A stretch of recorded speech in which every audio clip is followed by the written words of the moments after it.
Welcome to the ETF Inspector. It's Wednesday, October 29th, a little before 8:30 at night. Sorry I'm getting a late start on this. This is our daily recap video for our 3 YieldMax weekly paying funds that we cover on the channel: ULTY, the Ultra Option Income Strategy Fund; LFGY, the Crypto Industry Option Income Fund; and SLTY, the Ultra Short Option Income Strategy Fund. If you don't already follow me on X, please do, at ETF_Inspector1. I'll let you know when videos are premiering. I got the $1 Billion Club video out pretty early tonight, 6:30. Repost all kinds of other stuff, including today was YieldMax's Group 2 Declaration Day. So we got all those announced today. I think a lot of them made people pretty happy. But it was an odd day in the market today for sure. Things were going well, and then at the FOMC meeting, they announced a rate cut, and then things went down. So generally, rate cuts would make things go up. So there's something people are hearing in the talk. Besides that, I don't get into the weeds on that kind of stuff at all. So, but the market didn't like something. It recovered for the most part, but we were doing well, especially this is X day, so the distribution amount of about 8.5 cents came out of the share price at the start of the today, so it was nice to instantly be back up over 5, but we did close below 5 for ULTY. LFGY, similar, it was above the break even, and then took a sharp turn down in the afternoon. Tried to bounce a little bit, but not enough. Still down 0.6%. And so when things turn down, SLTY usually turns up, but it actually didn't even make it positive. So that's because it's not an overall market that it's shorting. They just select, I think it says 15 to 30. I think they're closer to the 15 range right now. And so not all of their funds went down, meaning shorting them would not work out so well today. In any case, let's take a look at our charts. So we had lots of trades today.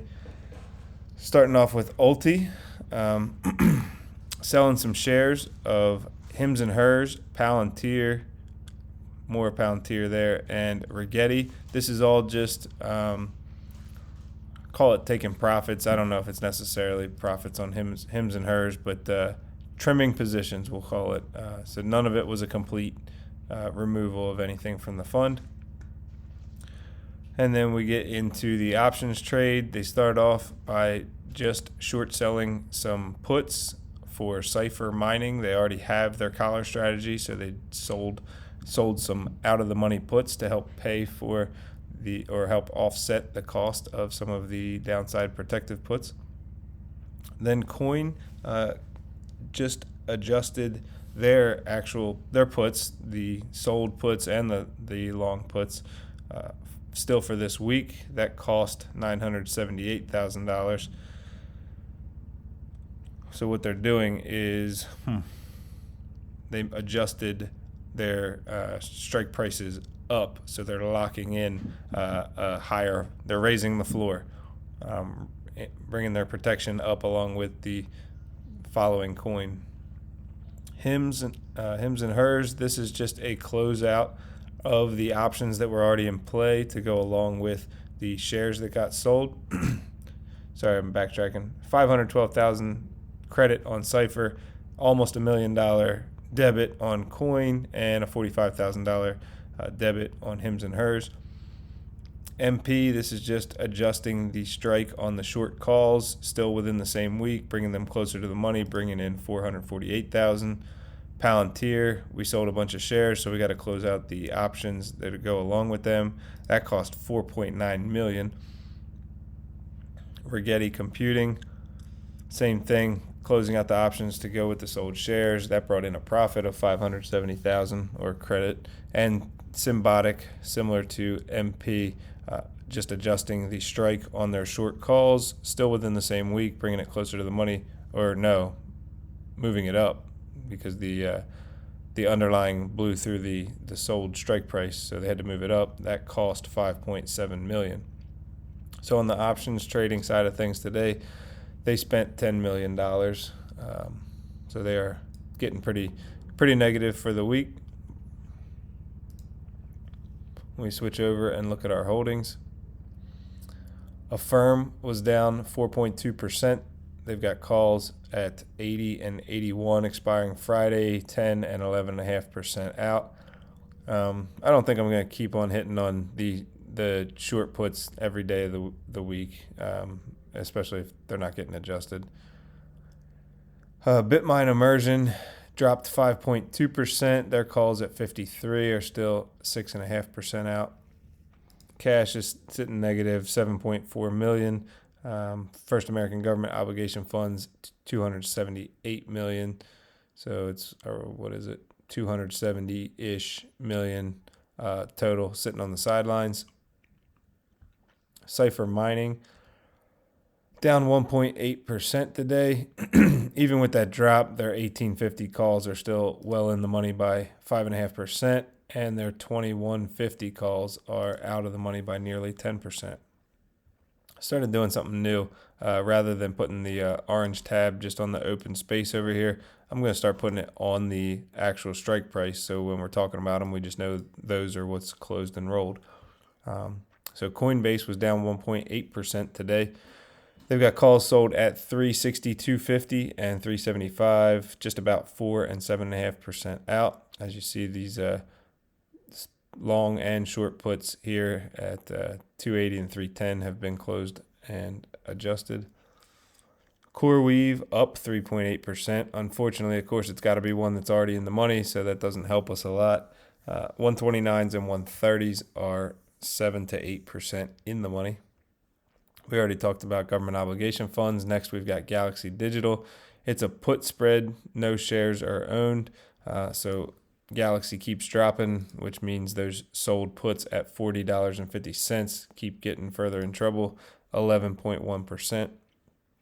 Hims and Hers down 1%. They've got calls sold at 51 and 53. They're 9 to 13.6% out of the money. Robinhood was down just about 1%. Calls are still in the money at 140 and 144, 0.5% and 0.3%.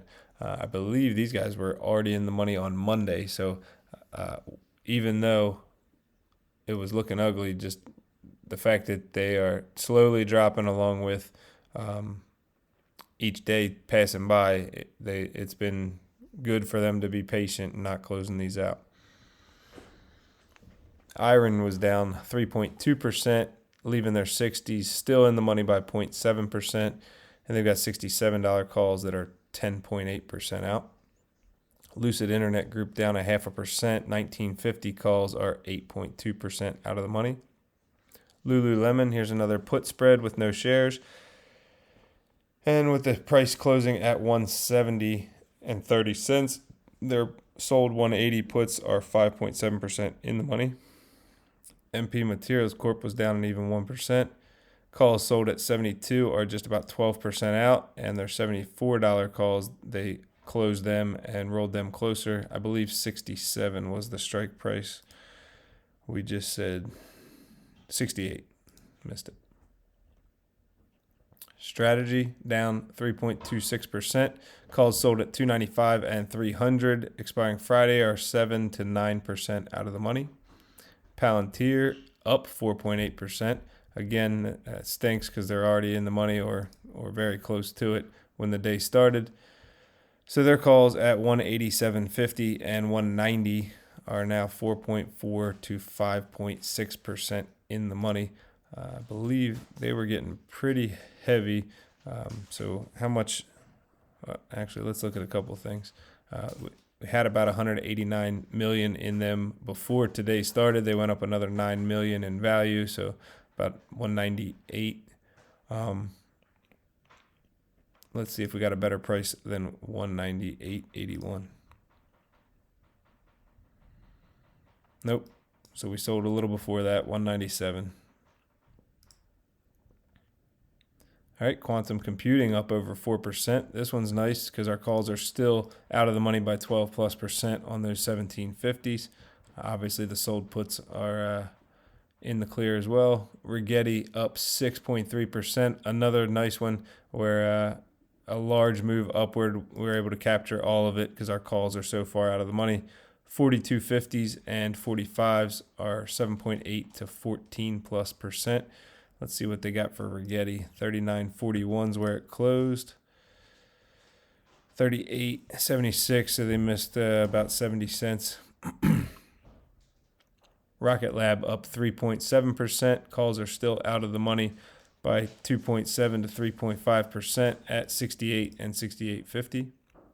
Rocket Company's the big loser today, down 7.25. That brought their calls at 18.50 and 19.50 out of the money by just about 14 to 20%. Wouldn't be surprised if we see those get closed tomorrow. New Scale Power up 2.5%.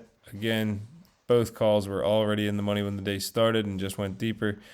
39.50s and 42s are anywhere from 2.7 to 8.5% in the money.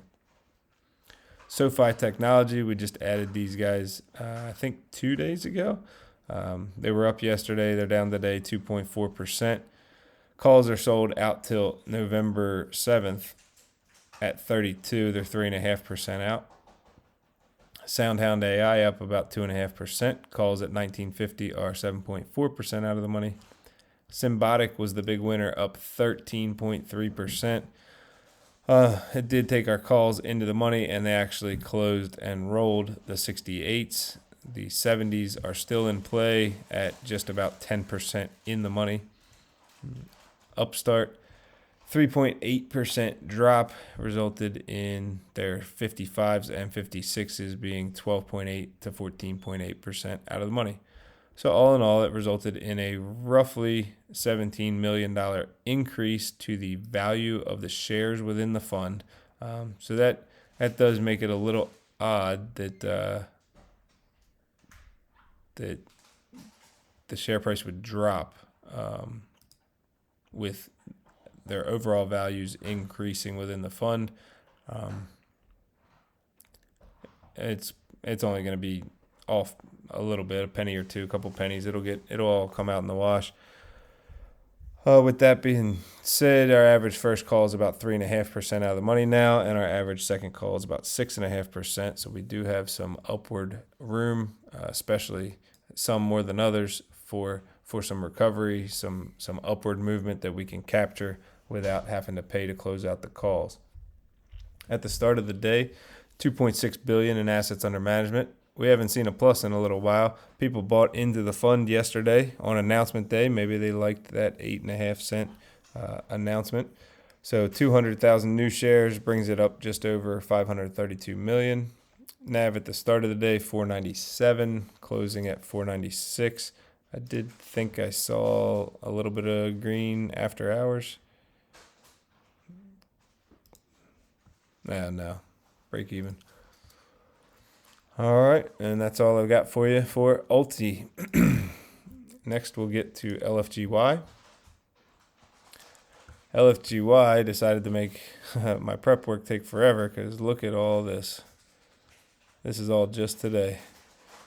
So there's good and bad to that. I'll make it pretty easy.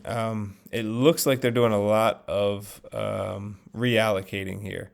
So none of their sales of any of the underlyings was a complete sale. So they didn't get rid of any of the underlyings. They did add 3. That's why I highlighted them, because there's so much going on. SharpLink Gaming, Cypher Mining, and Bullish. So we've seen Bullish over in ULTY. We've also got Cypher Mining. Haven't heard of SharpLink Gaming, but it's in here now. So we're selling some things, buying some things. It seems like it was kind of like a reallocation to get things kind of back lined up.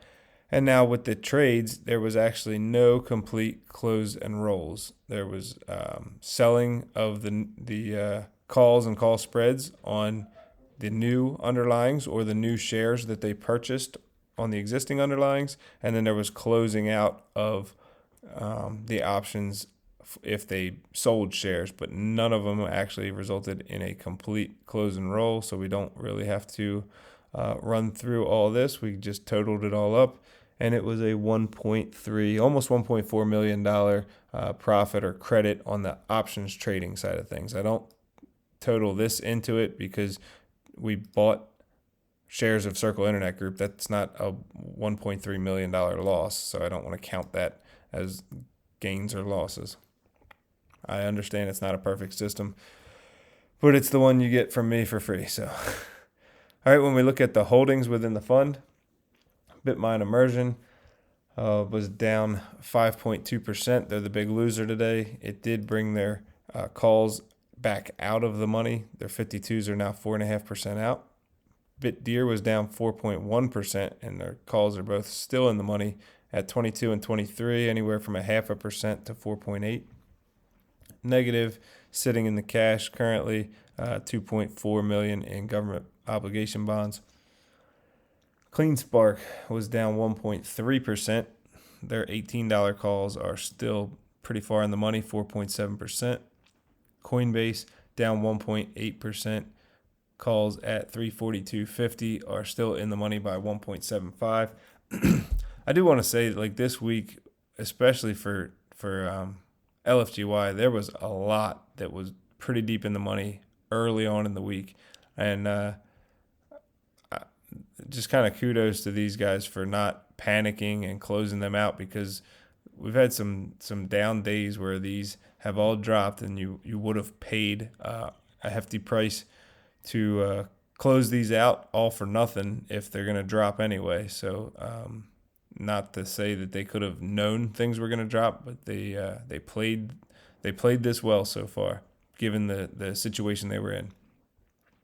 Core Scientific was the big winner, up 3.3%. Unfortunately, the calls were already in the money at 19. They're further now, 8.5%.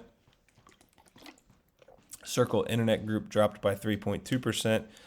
Bringing their 145s out by 10%. iShares Ethereum Trust down 3.5%. $31 calls are now 5% out. Galaxy Digital down 2.3%. Their $42 calls are way out of the money, 15%.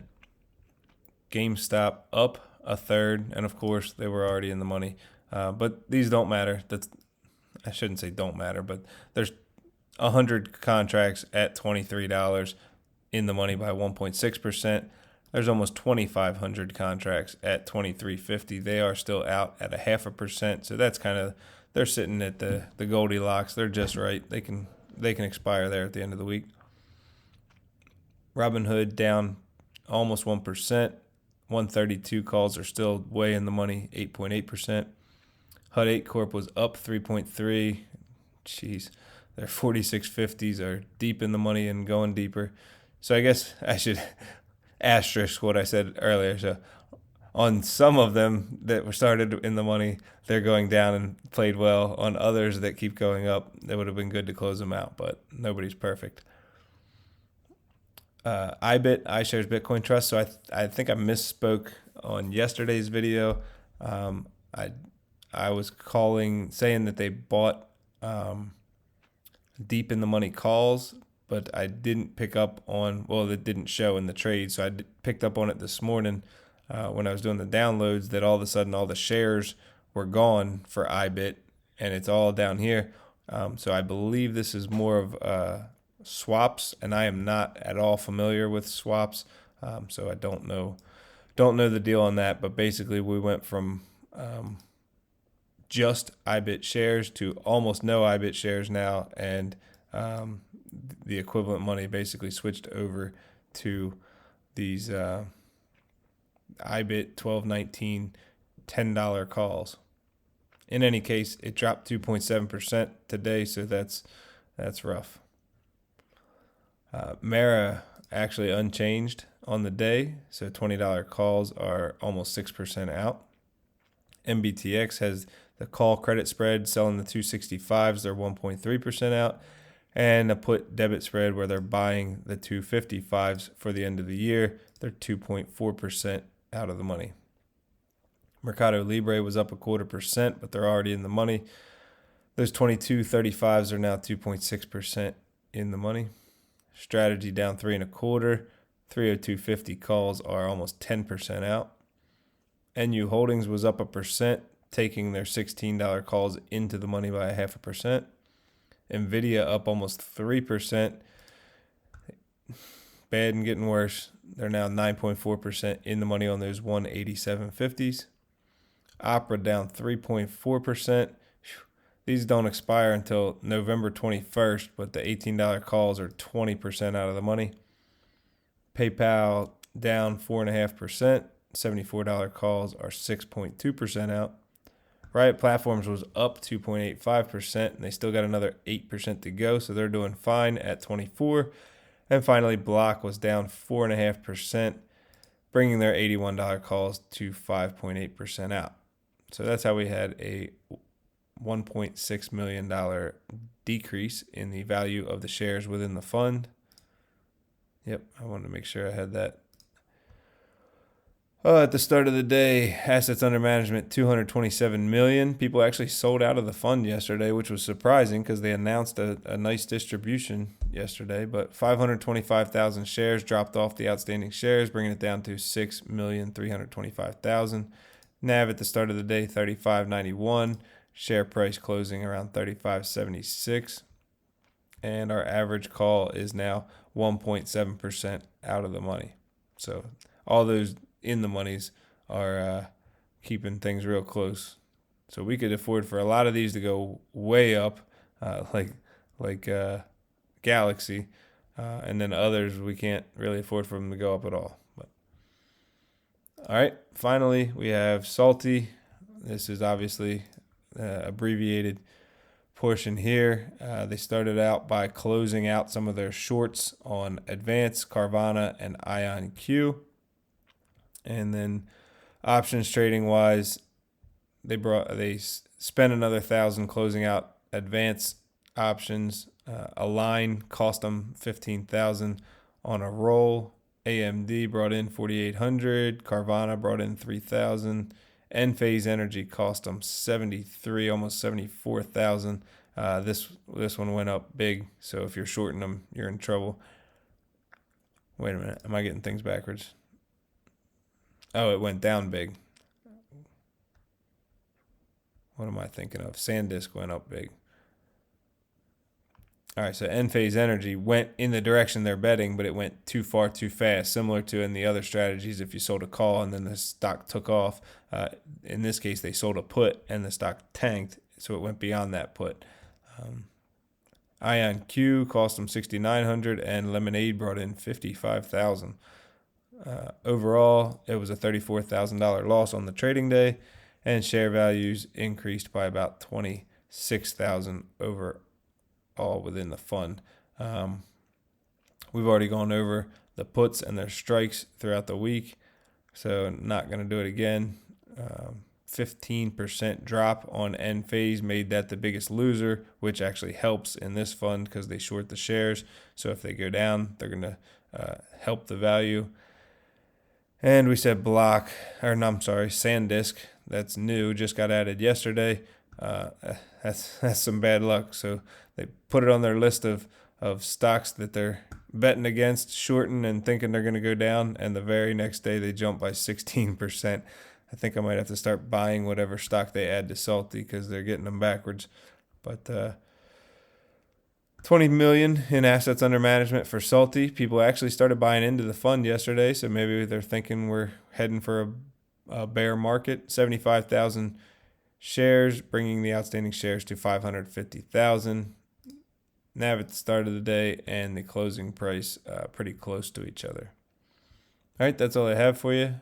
Thank you for watching on the coverage. If you're not familiar, I do now cover the individual income funds over in YieldMax that have more than $1 billion in assets under management, that being Coney, Misty, NVIDIA, and Tesley. So check that video series out now. It's just like this one. And other than that, I got a dad joke for you, and we'll get on with our day. So why was the math book crying? Because it had lots of problems. Yeah, that is definitely a dad joke. That's a groan. When I told my daughter, she didn't even make a sound. I said, "Why aren't you laughing?" She said, "It's not funny." All right. Have a good night. Good luck trading tomorrow, and I'll catch you in the next video.